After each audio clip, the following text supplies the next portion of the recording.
जमीन के विवाद के मुद्दे में अक्सर आपने सुना होगा कि भाइयों भाइयों में लड़ाई हो जाती है, कत्लेआम हो जाता है। लेकिन आज की ये कहानी जमीनी विवाद से तो जुड़ी है, लेकिन भाई भाई में नहीं बल्कि पति और पत्नी में। और इसका परिणाम इतना घातक निकला जिसे जानने के बाद आप भी आश्चर्य में पड़ जाएंगे। चलिए इस घटना पर से पर्दा हटाते हैं। नमस्कार, मेरा नाम है राहुल और आप देख रहे हैं 9 PM विद JRD। ये घटना है नालंदा बिहार की। वहाँ पर एक परिवार होता है जिसमें धर्मवीर नाम का एक लड़का होता है। 18 साल की उम्र होती है। उनके पिता शादी के लिए लड़की खोजते हैं तो एक सुषमा नाम की लड़की मिलती है। महज 2 साल छोटी थी सुषमा धर्मवीर से। और इसके बाद दोनों की शादी तय कर दी जाती है। शादी हो जाती है, धूमधाम से शादी होती है, सब कुछ अच्छा चल रहा होता है। और शादी के जस्ट 1.5 साल बाद पहली बेटी होती है। बेटी के बाद फिर एक बेटा भी हो जाता है। लेकिन इसके बाद कुछ आपसी विवाद धर्मवीर और उसकी पत्नी सुषमा में शुरू हो जाते हैं। वो विवाद इतने पुराने हैं कि उसकी जड़ आज तक किसी को नहीं पता। लेकिन विवाद इतने बढ़ने लगते हैं कि पत्नी अपने पति यानी कि सुषमा धर्मवीर से कहने लगती है कि देखो, ऐसा है कि मुझे तुम्हारे साथ नहीं रहना, या फिर मुझे तुम्हारे साथ भी रहना है तो मैं तुमसे अलग रहूंगी। एक काम करो, मेरी जमीन जायदाद जो भी मेरे हिस्से हैं आधे, वो मुझे वापस दे दो और तुम जो है अपने हिस्से में रहो। यानी कि पत्नी चाहती थी कि जो पति के नाम पे, धर्मवीर के नाम पे अगर 10 बीघे का खेत है तो उसमें से 5 बीघे वो अपनी पत्नी को दे दे और 5 बीघे वो अपने साथ लेकर रहे। तो इस बात के जवाब पे धर्मवीर कहता है कि नहीं, ऐसा नहीं हो सकता। मैं अपने बेटे के साथ रहूंगा, तुम्हें अगर नहीं रहना तो तुम जाओ, तुम्हें मैं जमीन नहीं दूंगा, तुम अपने मायके जाकर रह सकती हो। अब इनके बीच में विवाद इतना ज्यादा बढ़ने लगता है कि कोशिश भी की जाती है कई दफा कि इस विवाद को सुलझाया जाए, लेकिन सुलझने के कोई आसार दिखते नहीं है, बल्कि हर दिन ये विवाद बढ़ता ही जाता है। अब ये विवाद बढ़ते बढ़ते तकरीबन 16 साल हो जाते हैं। लेकिन यानी कि समय आ जाता है 2025 का।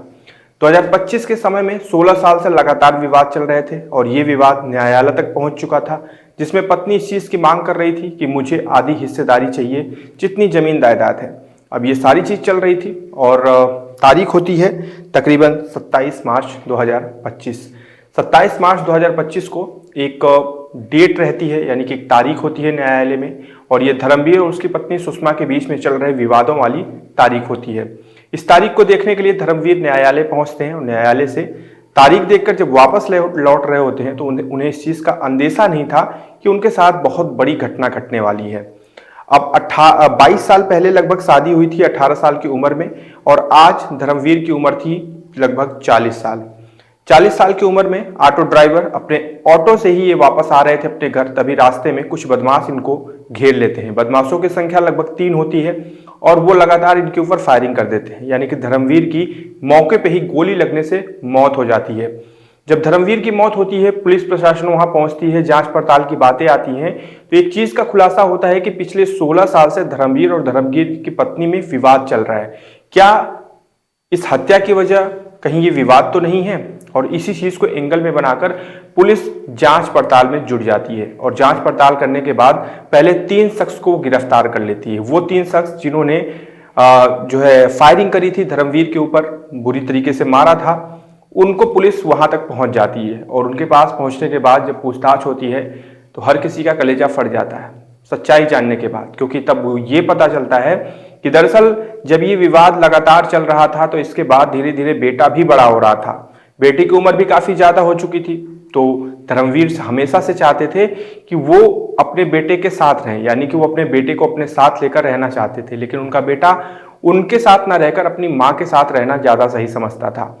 अब जमीनी विवाद जब चल रहा था तो कुछ लोगों ने सुषमा के बेटे यानी कि धर्मवीर के बेटे के दिमाग में एक चीज डाली कि तुम्हें पता है तुम्हारा पैतृक, जो तुम्हारे पिता हैं उनकी जो संपत्ति है वो तुम्हारी पैतृक संपत्ति है और वो तुम्हें तभी मिलेगी जब तुम्हारे पिता इस दुनिया में नहीं होंगे।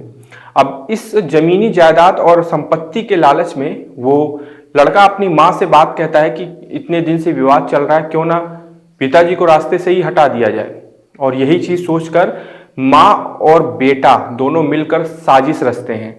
और साजिश रचने के बाद सबसे पहले वो जो सुषमा होती है वो अपने दामाद के भाई धीरज को 10,000 रुपए सुपारी देती है धर्मवीर को मारने के लिए।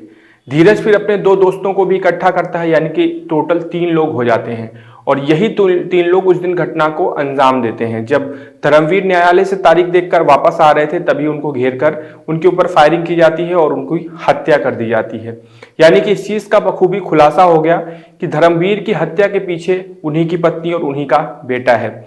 27 मार्च को हत्या होती है और 28 मार्च को धर्मवीर के पिता एफआईआर दर्ज करवाते हैं, जिसके बाद पुलिस छानबीन और खोजबीन में लग जाती है। हालांकि ये तीनों अपराधी गिरफ्त में हैं, लेकिन माँ और बेटा अभी फरार हैं और अगले कुछ ही घंटों में या फिर अगले कुछ ही दिनों में इनकी भी छापेमारी करके इनकी भी गिरफ्तारी कर ली जाएगी। तो आज की ये घटना आपको ये बता रही है, हमें ये बता रही है कि जरा देखिए, संपत्ति और जो है पैसे और इन सब के लालच में इंसान अंधा हो जाता है।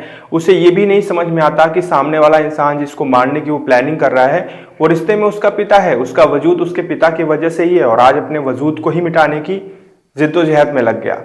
एक पत्नी जो पिछले 16 साल से विवाद में भले ही चल रही थी, लेकिन उसके मन में इस तरह की चीजें आ जाना कि अब चलो पति को ही रास्ते से हटा देते हैं, वक्त खत्म हो गया, संपत्ति मिल जाएगी। इस तरह की चीजें कहीं ना कहीं समाज में एक अजीब सा मैसेज छोड़ती हैं और अजीब सा डर का माहौल भी बनाती हैं। मुझे लगा कि मैं आपके साथ साझा करूं और आपके पॉइंट ऑफ व्यू इस घटना के बारे में जानूं। तो कॉमेंट सेक्शन खुला है, आइए और बताइए इस कहानी और इस घटना के बारे में। कल हम फिर से मिलेंगे एक नई घटना के साथ। अपना ध्यान रखिएगा। जय हिंद।